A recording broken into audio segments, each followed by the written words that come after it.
बहुत समय पहले की बात है। मगध राज्य की सीमा पर बसे एक छोटे से गांव में एक युवक रहता था जिसका नाम विभान था।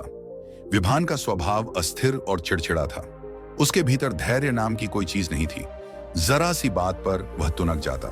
छोटी छोटी बातों पर बहस करना और हर प्रश्न का तुरंत उत्तर देना उसकी आदत बन चुकी थी। उसके घर वाले, पड़ोसी और यहां तक कि उसके मित्र भी उससे धीरे धीरे दूरी बनाने लगे थे। लोग उससे बातचीत करने से कतराने लगे थे क्योंकि वे जानते थे कि विभान के साथ बातचीत करना हमेशा झगड़े या कटुता में समाप्त होगा।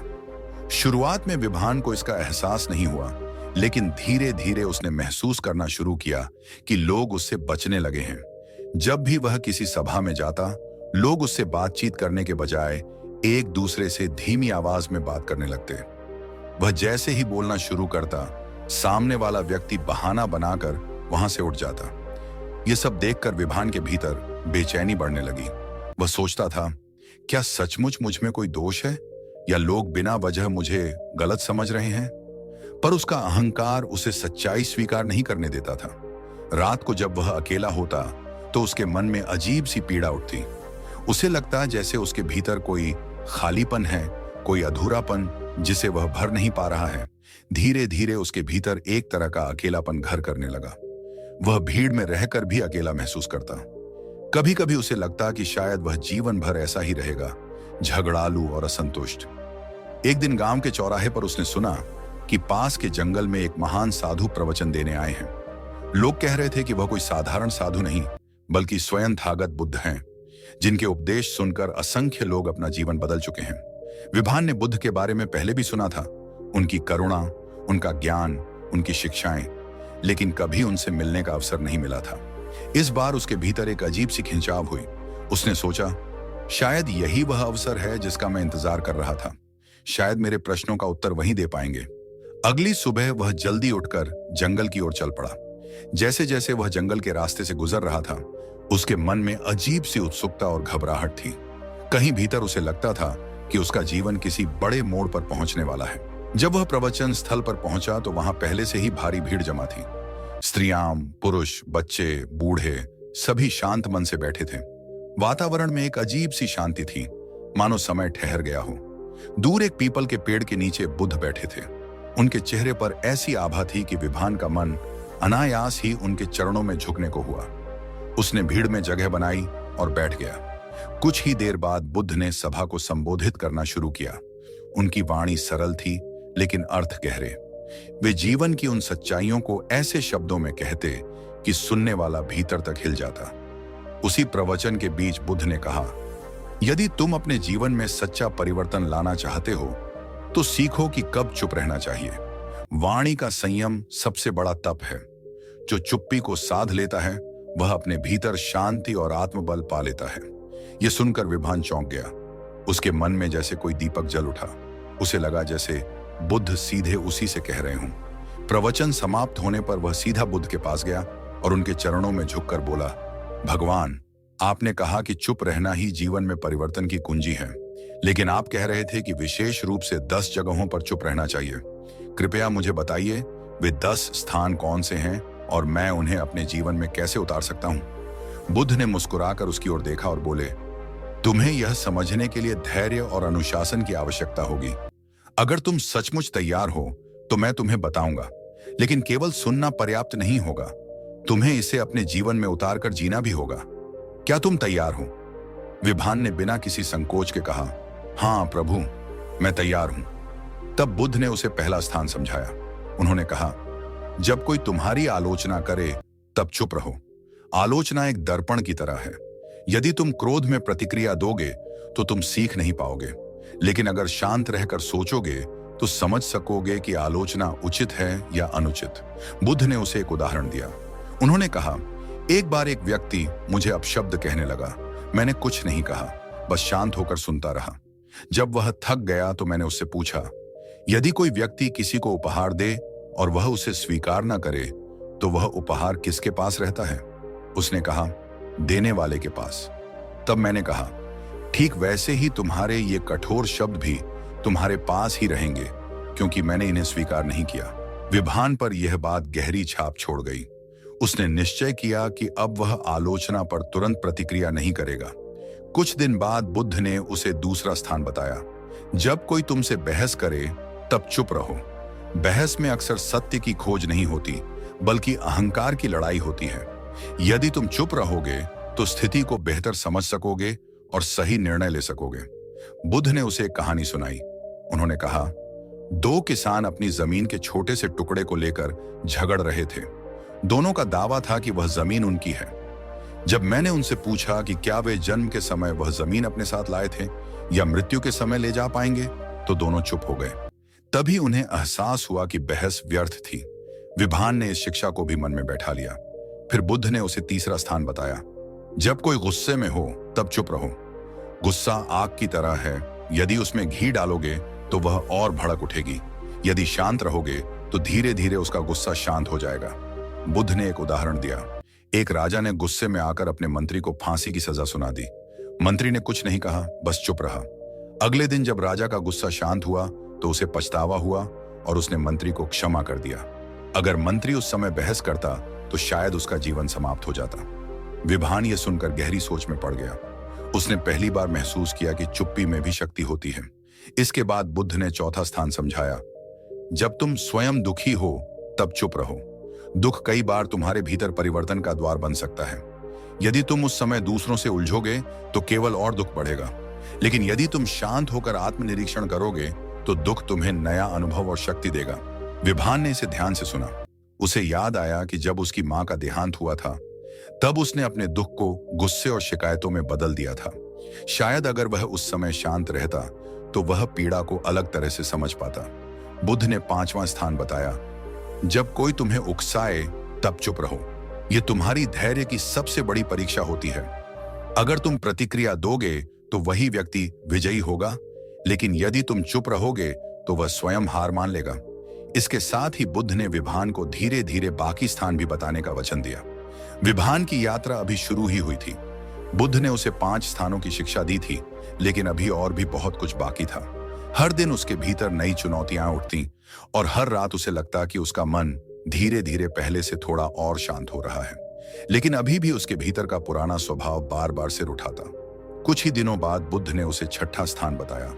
उन्होंने कहा, विभान, जब कोई तुमसे बिना मांगे राय न ले तब चुप रहो। हर स्थिति में अपनी बुद्धि झोंक देना उचित नहीं है। लोग तभी सीखते हैं जब वे स्वयं जानना चाहते हैं। बिना मांगे दी गई सलाह अक्सर व्यर्थ जाती है और कई बार अहंकार को जन्म देती है। विभान को यह सुनकर थोड़ा आश्चर्य हुआ। उसे लगा कि यदि वह दूसरों की मदद नहीं करेगा तो लोग उसे स्वार्थी समझेंगे, लेकिन बुद्ध मुस्कुराए और बोले, मदद वही है जो सही समय पर सही जगह पर दी जाए। जो बीज समय से पहले बोया जाए वह अंकुरित नहीं होता। यह बात विभान के दिल में गहराई तक उतर गई। इसके कुछ ही दिन बाद उसे इसका अनुभव भी हो गया। गांव में एक बूढ़ा किसान था जो हमेशा अपनी खेती के बारे में शिकायत करता था। विभान ने सोचा कि वह उसे अपनी सलाह देगा और समझाएगा कि कैसे खेती करनी चाहिए। लेकिन जब उसने किसान को समझाना शुरू किया तो किसान नाराज हो गया और बोला, तुम्हें क्या पता खेती का? जब तुम पैदा भी नहीं हुए थे मैं तब से हल चला रहा हूं। यह सुनकर विभान चुप हो गया। उसे समझ आ गया कि सचमुच हर समय सलाह देना उचित नहीं होता। कुछ समय बाद बुद्ध ने उसे 7वां स्थान बताया। उन्होंने कहा, जब तुम्हें अपने ज्ञान पर घमंड हो तब चुप रहो। ज्ञान तभी मूल्यवान है जब उसमें विनम्रता हो। अहंकार के साथ बोला गया ज्ञान केवल दिखावा बन जाता है। यह सुनकर विभान ने अपने अतीत की कई घटनाओं को याद किया। उसे याद आया कि कैसे वह छोटी सी जानकारी भी लोगों को दिखाने के लिए जोर जोर से बताता था। उसे लगता था कि ऐसा करने से लोग उसे बड़ा समझेंगे, लेकिन अब उसे एहसास हुआ कि उसने उस व्यवहार से केवल दूरी ही पाई थी। फिर बुद्ध ने 8वां स्थान बताया। बोले, जब सामने वाला सत्य सुनने के लिए तैयार ना हो तब चुप रहो। सत्य वही समझ सकता है जिसका मन उसे ग्रहण करने के लिए खुला हो। जब कोई अपने अहंकार या भ्रम में डूबा हो तो उस समय बोला गया सत्य केवल विवाद पैदा करता है। बुद्ध ने उसे एक घटना सुनाई। एक बार एक साधु ने एक राजा से कहा कि उसके निर्णय गलत हैं। राजा को यह सुनकर गुस्सा आ गया और उसने साधु को दरबार से बाहर निकाल दिया। जाते जाते साधु ने कहा, सत्य का समय अभी नहीं आया। जब तुम्हारा मन तैयार होगा तब मैं लौटूंगा। सालों बाद जब राजा ने अपनी गलतियों को समझा तो उसने उसी साधु को बुलाया और इस बार न केवल उसकी बात सुनी बल्कि उसे अपना गुरु भी बना लिया। विभान ने इस शिक्षा को भी हृदय में बसा लिया। अब बुद्ध ने उसे 9वां स्थान बताया। उन्होंने कहा, जब परिस्थितियां तुम्हारे नियंत्रण में न हो तब चुप रहो। क्रोध और व्याकुलता से कोई हल नहीं निकलता, बल्कि धैर्य और मौन ही तुम्हें समाधान की ओर ले जाते हैं। विभान ने यह शिक्षा सुनी और याद किया कि कैसे वह पहले छोटी सी परेशानी पर भी शोर मचाने लगता था। एक बार उसके घर के बाहर पानी का घड़ा टूट गया था और उसने पूरे गांव को कोसना शुरू कर दिया था कि किसी ने जानबूझकर तोड़ा है। बाद में पता चला कि वह हवा से गिर गया था। उसे अपनी पुरानी मूर्खता याद आई और वह भीतर से मुस्कुरा दिया। फिर बुद्ध ने उसे अंतिम 10वां स्थान बताया। उन्होंने कहा, जब तुम्हारा हृदय कृतज्ञता, प्रेम और शांति से भर जाए तब चुप रहो। ऐसी स्थिति में शब्दों की आवश्यकता नहीं होती। मौन स्वयं एक भाषा बन जाता है। कृतज्ञता का सबसे शुद्ध रूप मौन में प्रकट होता है। यह शिक्षा सुनकर विभान की आंखें भर आईं। उसने पहली बार महसूस किया कि जीवन का सच्चा आनंद बोलने या दिखाने में नहीं, बल्कि भीतर की शांति में है। लेकिन बुद्ध ने यही बात समाप्त नहीं की। उन्होंने कहा, विभान, केवल सुन लेने से कुछ नहीं होगा, तुम्हें इसे जीना होगा। मैं तुम्हें अलग अलग परीक्षाओं से गुजरने का अवसर दूंगा। इनसे तुम जानोगे कि चुप्पी तुम्हें कितना बदल सकती है। पहली परीक्षा आलोचना की थी। बुद्ध ने उसे एक ऐसे गांव भेजा जहां लोगों को पहले से बताया गया था कि विभान झगड़ालू है। जैसे ही वह वहां पहुंचा, लोगों ने उसे घेर लिया और ताने मारने लगे। तुम्हारे जैसे लोग कभी नहीं बदल सकते। तुम हमेशा दूसरों को दोष देते हो। तुम यहां क्यों आए हो? विभान का पुराना स्वभाव जागा। उसके मन ने कहा, तुरंत जवाब दो, उन्हें बताओ कि वे गलत हैं। लेकिन उसने बुद्ध की पहली शिक्षा याद की, जब कोई आलोचना करे तो चुप रहो। वह शांत खड़ा रहा। लोग बोलते रहे, लेकिन धीरे धीरे उनकी आवाज धीमी होने लगी। वे हैरान थे कि विभान चुप क्यों है। अंत में सब चुप हो गए। गांव वालों ने महसूस किया कि शायद वह सचमुच बदल चुका है। विभान वापस बुद्ध के पास गया और बोला, प्रभु, यह कठिन था, लेकिन मैंने खुद को रोक लिया और सच कहूं तो भीतर एक नई शक्ति महसूस हुई। बुद्ध मुस्कुराए और बोले, यही पहला कदम है। अब अगली परीक्षा के लिए तैयार हो जाओ। दूसरी परीक्षा बहस की थी। बुद्ध ने उसे एक व्यापारी के पास भेजा जो हमेशा अपने ग्राहकों से बहस करता था। बुद्ध ने कहा, उसे एक सवाल पूछना और जब वह बहस शुरू करे तो चुप रहना। विभान व्यापारी के पास गया और बोला, आपके सामान की कीमत इतनी अधिक क्यों है? व्यापारी तुरंत गुस्से में आ गया और बोला, तुम्हें क्या पता कि मैं कितना परिश्रम करता हूं? लोग मेरी मेहनत की कद्र नहीं करते। विभान का मन बहस करने को हुआ, लेकिन उसने बुद्ध की दूसरी शिक्षा याद की। वह शांत खड़ा रहा। व्यापारी कुछ देर चिल्लाता रहा, फिर खुद ही शांत हो गया। उसने महसूस किया कि बहस का कोई अर्थ नहीं है। फिर आई तीसरी परीक्षा, गुस्से का सामना करना। बुद्ध ने उसे एक ऐसे आदमी के पास भेजा जो अपने गुस्से के लिए मशहूर था। विभान ने उससे मदद मांगी। वह आदमी भड़क उठा और बोला, तुम्हें मुझसे मदद चाहिए? भागो यहां से। लेकिन विभान चुप रहा। धीरे धीरे उस आदमी का गुस्सा ठंडा हो गया। उसने पूछा, तुमने जवाब क्यों नहीं दिया? क्या तुम डर गए थे? विभान ने धीरे से कहा, मैं आपके गुस्से को और नहीं बढ़ाना चाहता था। यह सुनकर वह आदमी सोच में पड़ गया। इसके बाद चौथी परीक्षा थी दुख का सामना करने की। बुद्ध ने उसे एक विधवा स्त्री के पास भेजा जिसका इकलौता बेटा मर गया था। वह स्त्री किसी से बात नहीं करती थी। बुद्ध ने कहा, जाकर उसके पास बैठना, लेकिन कुछ मत कहना। विभान गया और उसके पास बैठ गया।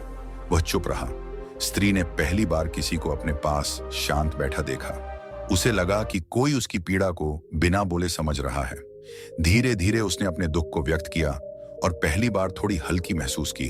फिर पांचवी परीक्षा आई, उकसावे की। बुद्ध ने उसे एक ऐसे समूह के पास भेजा जो जानबूझकर उसे चिढ़ाने के लिए खड़ा था। उन्होंने विभान को अपमानजनक बातें कही, लेकिन विभान शांत रहा। उसकी चुप्पी ने उन्हें असहज कर दिया। अंत में वे खुद ही थक कर चुप हो गए। ये सब परीक्षाएं पार करके विभान का आत्मविश्वास बढ़ने लगा। उसे लगने लगा कि चुप्पी कोई कमजोरी नहीं, बल्कि सबसे बड़ी ताकत है। उसके मन का क्रोध धीरे धीरे शांत होने लगा। विभान अब तक बुद्ध द्वारा दी गई 5 कठिन परीक्षाओं से गुजर चुका था। हर परीक्षा के साथ वह अपने भीतर कुछ टूटता और कुछ नया बनता महसूस करता। जैसे कोई पुराना खोल गिर रहा हो और उसके नीचे से एक नया जीवन झलकने लगा हो। लेकिन वह जानता था कि यात्रा अभी पूरी नहीं हुई है। बुद्ध ने उसे बुलाया और कहा, विभान, अब तुम्हें शेष शिक्षाओं की गहराई में उतरना होगा। अभी तक तुमने आलोचना, बहस, गुस्से, दुख और उकसावे का सामना करना सीखा है, लेकिन मनुष्य का जीवन केवल इन स्थितियों तक सीमित नहीं है। और भी जगहें हैं जहां मौन ही तुम्हारा सबसे बड़ा मित्र होगा। बुद्ध ने उसे छठी शिक्षा की याद दिलाई, जब बिना मांगे राय न देनी हो। इस बार उन्होंने उसे एक सभा में भेजा। वहां गांव वाले खेती की समस्या पर चर्चा कर रहे थे। सभी लोग बहस कर रहे थे कि खेत में किस तरह बीज बोए जाएं। विभान के भीतर पुराने दिनों का स्वभाव जागा। वह बीच में बोलने ही वाला था कि उसे बुद्ध की शिक्षा याद आ गई। उसने अपने होंठ सील लिए और चुप रहा। गांव वाले काफी देर तक बहस करते रहे। फिर अचानक उनमें से एक ने खुद कहा, शायद हमें किसी अनुभवी किसान से सलाह लेनी चाहिए। तभी सबकी नजरें विभान पर पड़ी। अब जब उन्होंने खुद उससे पूछा, तब विभान ने धीरे से अपने विचार रखे। सबने उसकी बात ध्यान से सुनी। उस दिन उसे समझ आया कि सचमुच बिना मांगे बोलना व्यर्थ है, लेकिन जब सामने वाले का मन तैयार हो तो वही बात मूल्यवान हो जाती है। इसके बाद बुद्ध ने उसे 7वीं शिक्षा की परीक्षा दी। यह थी ज्ञान पर घमंड न करना। बुद्ध ने उसे अपने साथ एक नगर यात्रा पर लिया। वहां के लोग बुद्ध के ज्ञान की स्तुति करने लगे।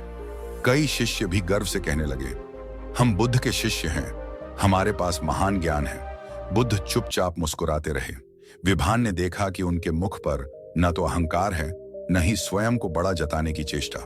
उस रात विभान ने बुद्ध से पूछा, प्रभु, जब इतने लोग आपकी प्रशंसा कर रहे थे, तब आपने कुछ क्यों नहीं कहा?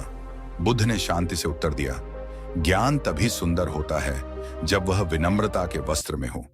यदि मैं अपनी विद्वता दिखाता तो वह ज्ञान नहीं, अहंकार होता। मौन ही मेरा आभूषण है। यह सुनकर विभान भीतर से पिघल गया।